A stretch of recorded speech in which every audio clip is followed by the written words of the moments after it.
Bismillahirrahmanirrahim. Alhamdulillahirabbil alamin. Allahumma shalli wa sallim wa barik ala sayyidis sadat qutbil bidayati wan nihayat khalifadillah bi khazainil ardi was samawati wa ala alihi wa sahbihi madamati sadat wal ghadat salatan tafdahu lana biha abwabal khairati was sa'adat fi darid dunya wa fi daril ma'ad wa barik lana biha fi umrina wa bi rizqina wa bi auladina wa ala ikhwanina minal mu'minin wal mu'minat wal muslimin wal muslimat aynama kanu bi jami'il jihad wal bilad wa tunjina biha wa yahum min jami'il ahwali wal afat wa min شر الحياة وشر الممات يا والي الحسنة وقاضي الحاجات. قال المصنف رحمه الله ونفعنا به وبجميع علومه في الدارين آمين. Nomor 3, orang yang soleh. Ini semalam mencari kawan. Jadi mun hendak berkawan akrab, maka tugasnya 2 semalam. Pertama, cara mencari kawan. Yang kedua, karena melaksanakan hak-hak berkawan. Nah, cara mencari kawan semalam itu ada 5 macam caranya. Kriterianya tuh. Nah, yang ketiga, kawan kita tersebut orang yang soleh. Maka jangan engkau bersahabat dengan orang yang fasik, yang selalu mengerjakan dosa yang besar. Jadi munnya masih menggawi dosa kecil, belum dikatakan fasik. Dikatakan fasik jika dia mengerjakan dosa besar. Karena orang yang takut akan Allah Ta'ala itu tidak mengekali dalam berbuat dosa besar. Tapi muninya menggawi dosa besar itu mengekali ini maksudnya terang-terangan. Amun inya menggawi dosa kita kada melihat, berarti kada mengekali nernya. Walaupun inya menggawi jo misalnya, tapi kita kada melihat. Kenapa kita ada melihat? Karena ini bisa sembunyi masih. Nah, berarti belum juga masuk kategori fasik. Jadi mun kita bisi kawan, inya tuh masih menyembunyikan lawan maksiatnya, masih belum lagi kategori fasik sebenarnya. Kategori fasik nih inya batampai lawan kita. Bahkan inya bangga lawan gawiannya yang salah tadi. Sedangkan itu dosa besar, maka disebut fasik sebenarnya. Amun di belakang kita masih menggawi, belum lagi dikatakan fasik. Karenanya masih ada rasa supan narannya. Karena orang yang takut akan Allah Ta'ala itu tidak mengekali dalam berbuat dosa besar. Nah, dan orang yang tidak takut kepada Allah Ta'ala tidak dapat dipercayai sepenuhnya. Lawan Tuhan hajinya wani, nah, apalagi lawan kita. Itu maksudnya pemahamannya. Artinya bisa aja kita dibungulinya, bahkan bisa dijurumuskannya. Nah, bahkan pendiriannya itu orang yang fasik nih tidak tetap. Nah, tidak tetap, selalu berubah-ubah mengikuti keadaan dan tekanan situasi. Baik saat ini karena inya belum bujur-bujur bertaubat, cirinya belum bujur-bujur mau menuntut ilmu yang fardu ain. Nah, sedangkan inya masih menggawi dosa-dosa ganal, baik pemulaan di hadapan kita, ujung-ujungnya sekalinya bisa menikam dari belakang. Nah, itu bila kita berkawan dengan orang yang fasik, karena lawan Allah aja waninya menentang, apalagi lawan kita. Allah Ta'ala berfirman kepada Rasulullah Sallallahu Alaihi Wasallam, ini nabi sekelas nabi dipadahi oleh Tuhan. Jar Allah Ta'ala, wala tuti' man aghfalna qalbahu an dzikrina wattaba'a hawa. Sekelas nabi itu dipadahi oleh Allah Ta'ala. Maksudnya, dan jangan engkau wahai Muhammad, jangan engkau patuh akan orang yang telah kami lupakan akan hatinya dari mengingat kami. Jadi orang yang Allah sudah usir dari hadrahnya, ciri orang itu diusir dari hadrahnya, kadadanya kepingin hendak menuntut ilmu, bahkan bila melihat orang menuntut ilmu matanya menciling. Itu orang terusir dari hadrahnya narnya. Dan terus saja orang tersebut mengikuti akan hawa nafsunya. Nah, maka orang yang kaya ini, ujar Allah Ta'ala memadahi Nabi kita Muhammad, wala tuti', jangan engkau terlalu dekat bergaul. Asal makna jangan mentaati. Maksudnya jangan terlalu dekat bergaul dengan orang yang kaya itu. karena bisa menggunting dalam lipatan, istilah peribahasa Indonesia Merdeka nih. Nah, sebab inya tadi lupa lawan Tuhan, dan yang disembahnya itu adalah wattaba'a hawahu, inya menyembah nafsunya sendiri. Apa ujar nafsunya digawinya, bukan apa ujar Tuhannya.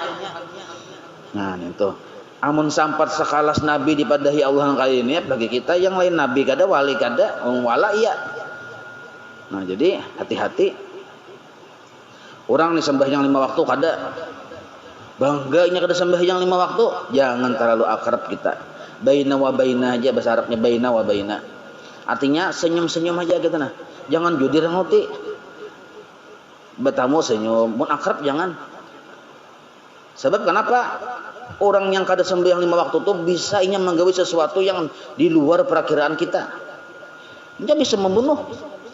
Kada ada istilah kada tiganya. Anak bisa membunuh kuitannya. Kalau anak tadi katutuhukan udah bertahun-tahun kada menggawe 5 waktu, hati-hati orang tua. Apalagi pergaulannya sudah kada bagus, tingkah lakunya menuruti yang dunia barat ya kita, pokoknya barat Jepang istilahnya sudah. Kada kawa salah-salah terjadi sesuatu yang di luar perakiraan cuaca.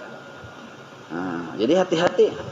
Ini pernah di zaman Nabi terjadi ya kalau orang itu dicincangnya manusia, imba dicincangnya dibuatnya ke dalam cuka itu dijualnya ke pasar pulang. Zaman Nabi itu nya sidin itu berjualan cuka. Imbah itu cuka yang berisi mutilasi manusia tadi dijualnya, sampai kabar tuh ke Rasulullah, ujar Rasulullah, orang tuh kada sembahyang asar amalannya. Nah, satu sembahyang aja yaitu kada sembahyang asar kada digawi, sudah nangkah itu akhlaknya. Apalagi kali waktunya. Maka kita jangan model kayak akrab benar, waspadalah ujar Bang Napi bahari kala. Di dahulu zaman bahari ada Bang Napi ya kalau. Wah ini orangnya ada lagi lah. Nah.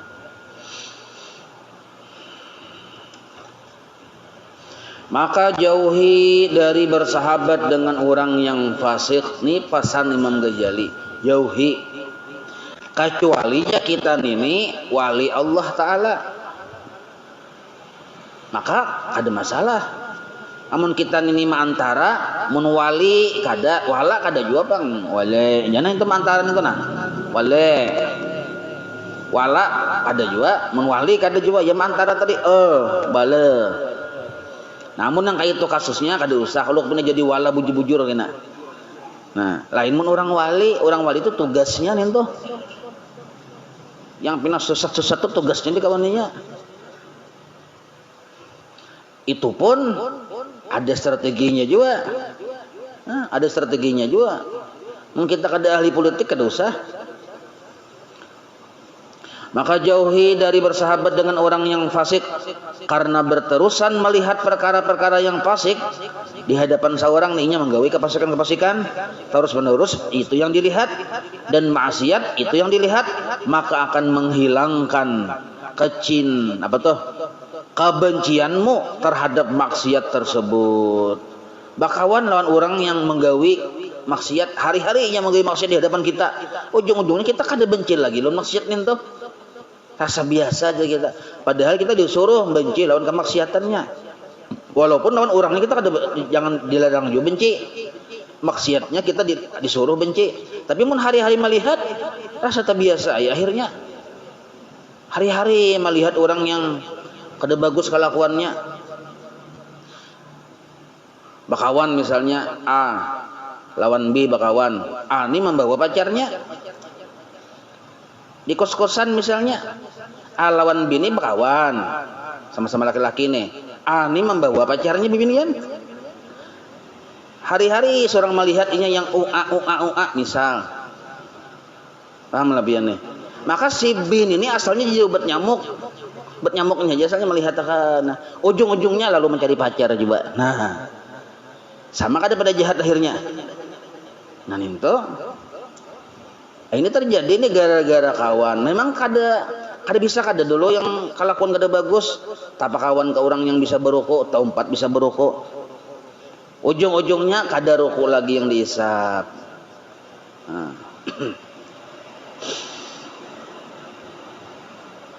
Lalu akhirnya engkau merasa ringan memandang maksiat tersebut. Nah, kada apa-apa walai aja, biasa aja itu aja. Anak wayah ini jauh sudah zamannya, biasa aja. Nah, itu berbahaya, itu tuh dosa besar kalau kita menganggap kecil sesuatu yang kecil, apalagi ini besar dianggap kecil, makinnya ini dosa nih halus dianggap kecil, diringan-ringankan jadi ganal. Sedangkan ini nyata dosa ganal, diringan-ringankan pulang pada bebanget lagi. Coba kamu lihat orang banyak yang sudah menganggap mudah akan dosa maksiat, gibah. Jadi gibah nih itu atau mengumpat orang atau menyambat orang yang disambat kada ada di hadapan, itu harus biasa aja sudah. Wah ini kada apa-apa aja sudah. Menggibah bisa lewat medsos, biasa aja sudah. Wah ini bahasa sambatan yang ujaran kebencian, hoak segala macam, biasa aja sudah. Padahal itu maksiat sebenarnya. Jangan mudah kita membagikan tuh. Jangan mudah. Siapa tuh? Itu datunya hoak. Nah, biar siapa ke gambarnya di hati dulu, kata-katanya kayak apa. Jangan mudah juga. Kalau itu bukan dari guru kita, mungkin kita sebagai murid ada usaha untuk membagikan. Maka itu caranya, jangan bisa-bisa. Karena dalam ilmu syariat kita tuh al khabaru ma yasihhu ayyuqala li fa'ilihi kadhibun aw shadiqun. Setiap kabar yang kita lihat, kita terima atau kita dengar, itu sah-sah saja hukumnya dikatakan bagi orang yang memberi kabar itu seorang pendusta atau seorang yang bujur. Nah, maka itu kita jangan begitu mudah. Bagus benar gambar ulama, kata-katanya soalnya ulahan orang aja banyak benar yang itu terjadi pian. Gambar guru sekumpul, gambarnya bagus kata-katanya kini padahal guru pada pernah ucap kayak itu, tersebar tali hati gambarnya bang. Nah ini naranya huak, banyak nangka itu kejadian wah ini.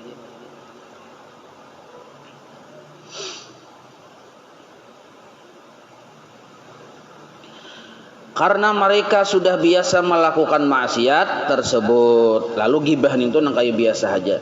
Tetapi jikalau mereka melihat seseorang yang alim, nah ini pengecualian lah. Kita tuh melihat orang alim, ini kebiasaan akhlak yang kada bagus juga bang kita ini nih. Amun memandir orang hari-hari biasa aja kita nih. Betul melihat orang alim memakai cincin, nih contohnya memakai cincin emas. Cincin emas yang memakai orang alim,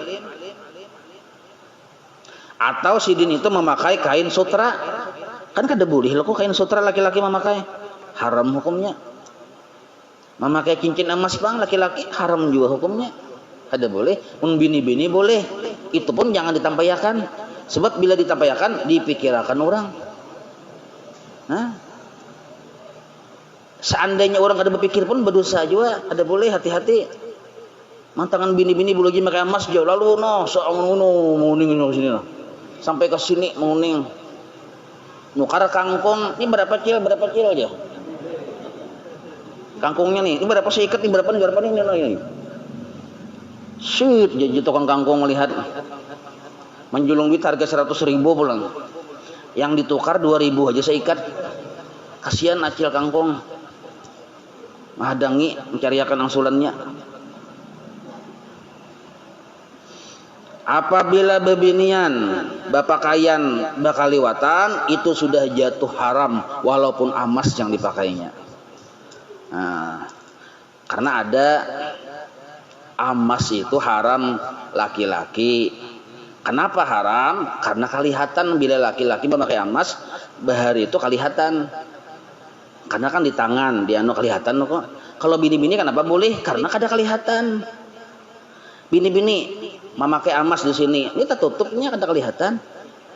Maka seandainya bini-bini ini memakai emas juga di zaman bahari lah, zaman yang terjadi ulama mujtahid bahari tuh, yang zaman Madhhabul Arba'ah tuh, yang madahkan bini-bini boleh. Kenapa? Karena memang kada kelihatan.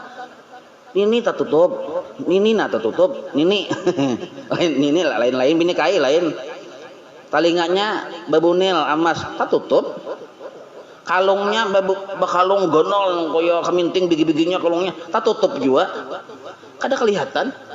Makanya boleh memakai emas sebab kada mungkin menimbulkan kecemburuan sosial sebab tertutup oleh hijab. Nah sekarang ini bini-bini pakaiannya nang kaya laki-laki.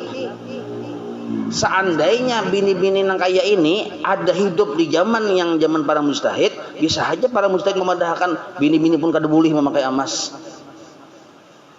Kenapa? Karena ilatnya sudah berubah. Al-hukmu yaduru bil illat, usul fikih. Paham nabian nih?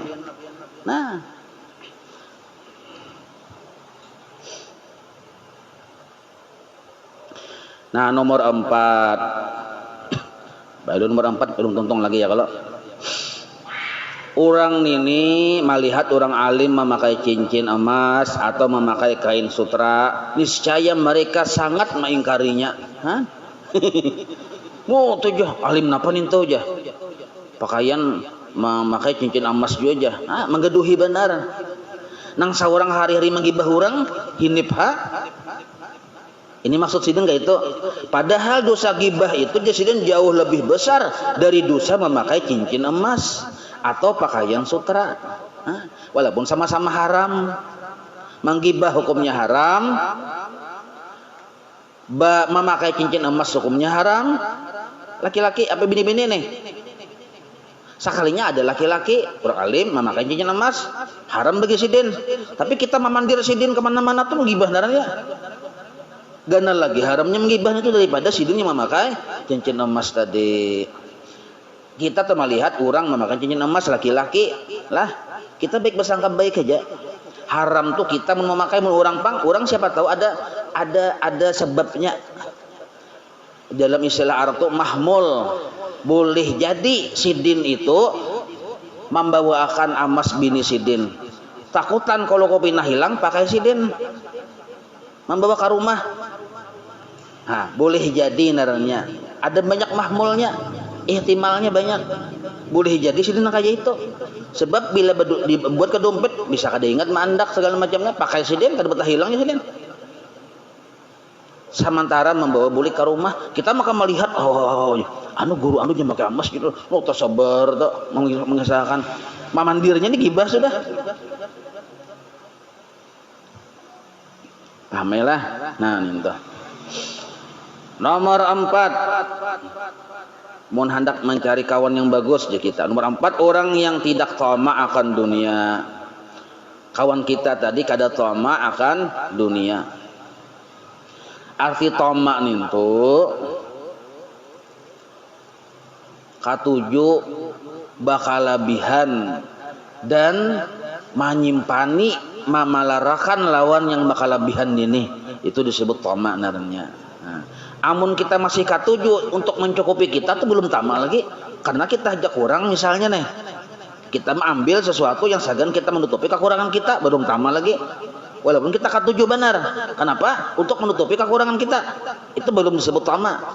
Ini kalebih dari kebutuhan kita, katuju masih menjamba. Wani yang bakal hian, wani yang kadang menggawe 5 waktu asal menjamba yang sudah kita bakal lebihan sudah itu disebut tamak darannya. Amun misalnya pang kita hari ini baras kada besi, hendak nukar baras duitnya kadada, lalu kita berusaha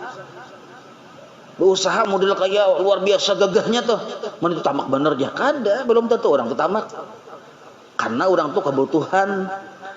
Nah bila urusan butuh nih ngalih paham aja pian ya, kalau bila sudah butuh tuh semangat berat tuh anunya harus dituntaskan.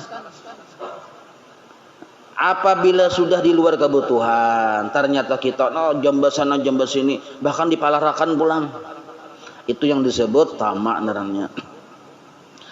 Maka jangan engkau bersahabat dengan orang yang tamak akan dunia. Bisi mobil sudah 5 buah, hendak pulang.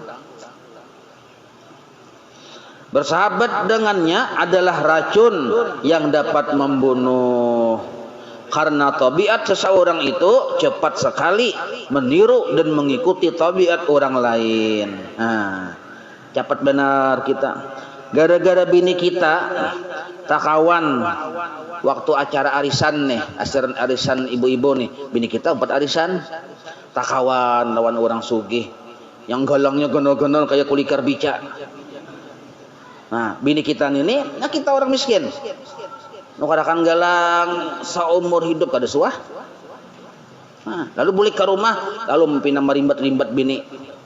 Nah ya kalau kenapa tuh, gara-gara kenapa tuh betagih jual lawan galang amas tuh aja tematanya kawin sudah nong kaya bigi kaminting kalong gandalnya amas mon ulun ini aja berpuluh-puluh tahun sudah sampai anak 5 anak 7 sabuti-buting cincin aja kada kelihatan di tangannya. Nah mengaluh kayak itu akhirnya gara-gara apa tuh, gara-gara takawan. Kasihan laki taungut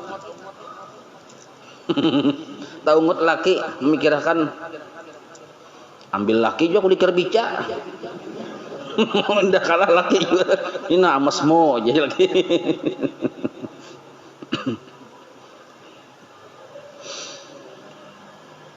Dan perangai yang baik cepat juga sekali berubah menjadi jahat. Nah ya kan, gara-gara apa? Takawan yang kada bagus, yang tamak tadi. Sekira-kira tambah di bawah yang mana kita tidak menyadarinya. Ada sadar kita tak umpati gaya orang bakawan lawan Donald Trump, tak umpat gaya Donald Trump. Maka sekadudukan dengan orang yang tamak pada dunia akan menambah tamakmu terhadap dunia juga.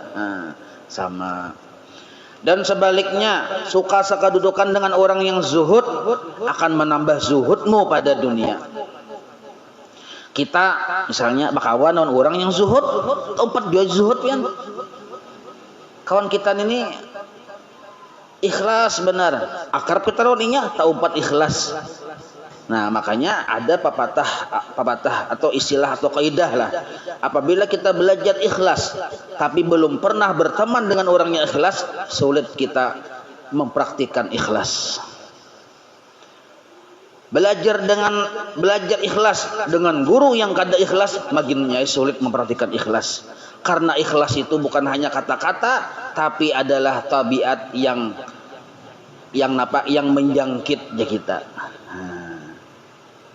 Ada guru tuh berdiam, mereka ada banyak pandai. Jangan bila kita takawan non sidin, tak umpat juga ikhlas. Menjangkit.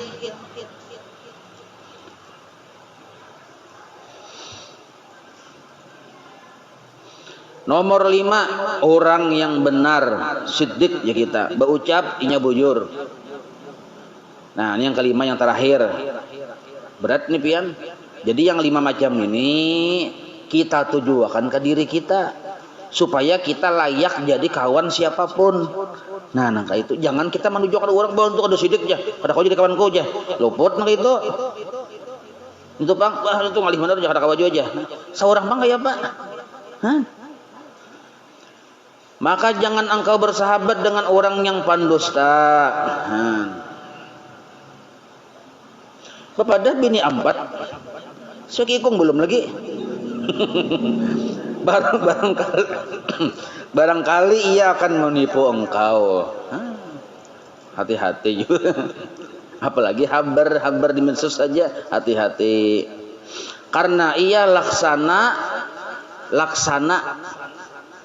fata morgana yang seakan-akan mendekatkan yang jauh, menjauhkan yang dekat. Fata morgana itu kadada nang kayak imbah hujan tuh. Ada model kayak bias-bias berwarna, kita cangang ke ujung langit. Datangi dari situ kada ada warnanya kada. Itu fata morgana naranya. Kisah pinanya ada padahal kada ada. Nah sama orang berpandil berdusta tadi. Pinanya bujur padahal kada bujur. Maka inilah 5 syarat yang perlu engkau cari dalam memilih sahabat.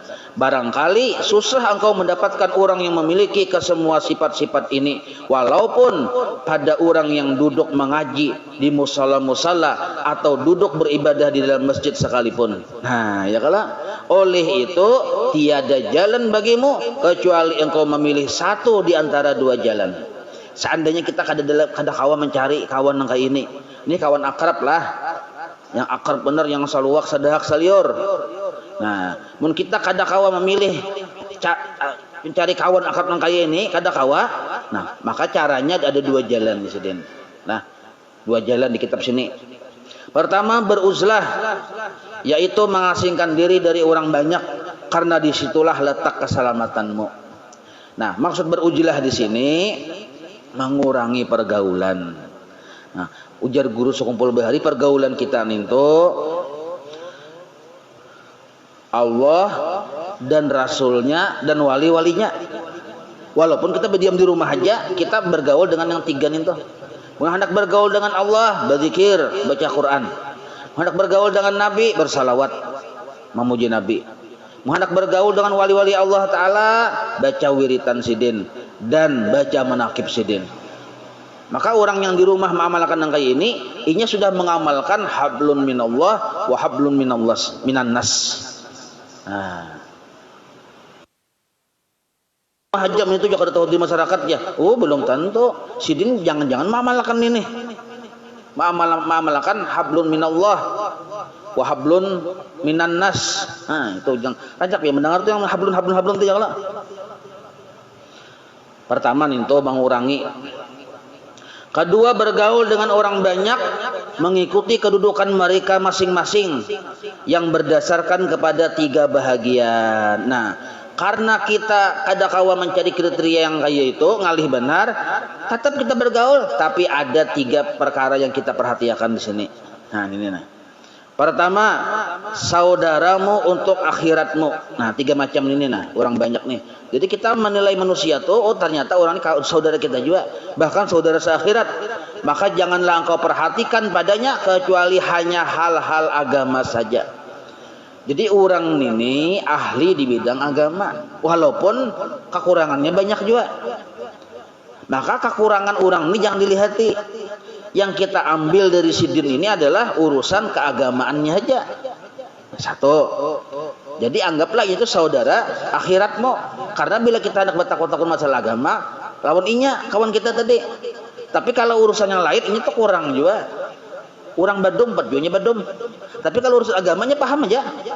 Nah, maka kita ambil sisi baiknya urusan agamanya. Bila kita bertamu lawan inya, urusan yang agama kita pandir, urusannya badum urusannya. Nah, kayak itu pertama. Yang kedua, saudaramu untuk duniamu. Maka janganlah arti duniamu itu untuk urusan mencari rezeki nih. Maka janganlah engkau perhatikan padanya kecuali hanya akhlak yang baik. Nah, lihati dulu. Kalau inya kawan kita tadi yang urusan berusaha, bila akhlaknya baik, akhlak baik itu dua kriterianya. Pertama, orangnya pemurah aja, kawan kita berusaha nih. Yang kedua, kada pemarah. Nah, ayo aja situ. Walaupun ini ada sisi lain yang kada baik, jangan dilihati. Tapi kita lihati kalau akhlaknya yang dua macam tadi, pemurah ada, kada pemarah ada. Walaupun kada pemurah berat, cuma ada aja tuh pemurahnya. Dan itu orang lambat marah orang ini, maka bagus dia kawani dalam urusan berusaha. Nah, itu berarti disebut kawan duniamu narannya. Jadi kalau urusan dunia, lihati ciri-cirinya kayak itu. Yang ketiga, saudaramu untuk kejinakan hatimu. Arti kejinakan itu untuk kesenangan hatimu. Nah, kesenangan. Bila kita bakawan non-inya tuh senang hati. Maka jangan engkau perhatikan padanya kecuali hanya keselamatanmu dari kejahatannya. Nah, hati-hati. Karena nafsu ini kan ketujuh yang nyaman-nyaman, yang senang-senang. Kita tuh bila bakawan olinya senang. Kenapa? Rame bang. Kenapa rame ya? Hobi kita dengan hobinya sama. Pas benar. Misal kawan kita berfutsal. Nah, rame kada? Rame. Atau kawan kita mau unjun. Nah, rame narnya. Urusan mau unjun ini kada ada urusan bener agama. Kada juga urusan berusaha ya kalau. Artinya kan kawan kegemaran aja tuh. Kawan yang hobi aja tuh. Ada juga kawan yang sesama pada penjelasannya wah ini nyebut nih satriping kah? Satorining kah? Nah, kawan satorining ada juga sesama satorining raminya. Nah, maka mun kaya ini jadi kita hindari. Yang dihindari itu apa? Keselamatanmu dari kejahatannya, fitnah dan keburukannya. Nah, ini orang yang hendak bertaubat. Jadi orang bertaubat tuh kan bahari banyak misi kawan yang bagus ya Allah. Nah, Kawan nih aja kada apa-apa, cuma urusan yang cagar keburuk-burukannya tuh kita jangan umpatan. Itu maksud sidin. Sebab itu maulah kita binasa. Setengah jam lagi isya lih. Lawas lagi nah. Di dalam apa namanya? Parumpamaan lain dari manusia. Nah, lain-lain itu macam-macam manusia. Di dalam perumpamaan macam-macam manusia itu terbagi kepada 3. Nah, itu. Arti lain-lain itu macam-macam atau gulungan-gulungan. Jadi manusia ini kalau dilihat dari sisi kemanfaatannya tuh nah, bagi kita itu ada 3 jenis. Fungsinya bagi kita tuh nah ada 3 jenis manusia nih. Pertama, orang yang seumpama makanan pokok yang tidak boleh tidak daripadanya. Kawan kita atau kekawanan kita nih. Kita perumpamakan seperti yang kayak makanan pokok. Kada kawa dijauhi. Satu, itu kena ada dijelaskan lah. Yang kedua, orang yang seumpama obat yang diperlukan pada masa-masa tertentu saja, bukan setiap masa. Nah, ada juga kawan kita fungsinya kayak itu. Yang ketiga, orang yang seumpama penyakit yang perlu dihindari daripadanya. Nah, ada juga kawan kita kayak itu dari sisi efek sampingnya itu nah, atau efek depannya kah? Ada 3 macam kekawanan ini. Pertama, nang kaya makanan pokok, kaya baras, kada kawan dihindari baras entupian. Nah, yang kedua, orang yang kaya obat diperlukan wayah-wayah. Yang ketiga, yang harus dijauhi karena seperti penyakit. Nah, insyaallah kita sambung. Wallahu a'lam. مولاي صل وسلم دائما أبدا على حبيبك خير خلق كلهم يا رب بالمصطفى واغفر لنا ما مضى يا واسع الكرم وصلى الله على سيدنا محمد وعلى آله وصحبه وسلم والحمد لله رب العالمين تقبل الله منكم.